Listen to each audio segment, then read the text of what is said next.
वही ज़ुलजना था कि जिसने करबला में हुसैन अलैहिस्सलाम करी अपनी पेशानी को खून हुसैन से तर और तरने के बाद करबला से उठा और उठने के बाद मख्तल से चलता हुआ खैमे के करीब आया और आने के बाद अपनी आवाज में आवाज दी, ए ज़ैनब मैं तेरे भैया की सुनानी लेके आया हूँ, ए सकीना मैं तेरे बाबा की शहादत की खबर लेके आया हूँ। सकीना आई तो देखा कि ज़ीन तो है मगर ज़ीन पर बैठने वाला, घोड़ा तो है मगर घोड़े पर सवार हुसैन नहीं है। पूछा, वो एक जुमला मख्तल में लिखता बड़े तवील वैसे हैं मगर वो एक क़यामत का जुमला है। जनाब सकीना ने ज़ुलजना से सिर्फ इतना पूछा, ये मेरे बाबा की सवारी पर इतना बता दे कि जब मेरा बाबा ज़िबा किया गया तो मेरे बाबा को पानी मिला कि नहीं मिला, मेरे बाबा को प्यासा ज़िबा कर दिया गया। ज़ुलजना ने मना किया। जनाब सकीना तड़पने लगी। अजीज़ो, जनाब सकीना की तड़पने के बाद वो वक्त भी आ गया कि जब 11 मुहर्रम को यह काफिला कैद कर लिया गया और कैद करने के बाद लुटाया, ये काफिला कैदी बना के 11 मुहर्रम को उसी तरफ से गुजारा गया कि जहाँ शुहदा के लाशें पड़े हुए थे।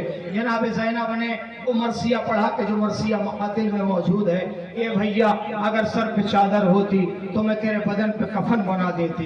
मगर अजीजों, उसके बाद ये लुटा हुआ काफिला जाता है शाम और कूफा और कूफे के कैद खाने से रिहा होता है। तो जनाब ज़ैनब ने जो फरमाइशें की हैं उनमें जो 3 फरमाइशें हैं, एक ये कि हमें हुसैन की मजलिस के लिए घर दे दिया जाए, दूसरा ये कि हमारे शहीदों के सर दे दिए जाएं, तीसरा ये कि हमारा लुटा हुआ सामान दे दिया जाए। जब सामान लुटा हुआ आया तो उसमें नन्ही सी एक चादर भी है, 2 छोटे छोटे बुंदे भी हैं, 2 छोटे छोटे बुंदे, जला हुआ झूला। अजीज़ों, अभी आपके सामने झूला गुजरेगा। एक माँ के बच्चे के इंतकाल के बाद अजीज़ों क्या कैफियत होती है माँ की, या तो छोटे छोटे कपड़ों से सहारा लेती है या झूले से सहारा लेती है। मगर क्या किया जाए, रवाब की वो अलामतें भी ख़त्म कर दी गई कि जिससे जनाब रवाब को कुछ सुकून मिलता था।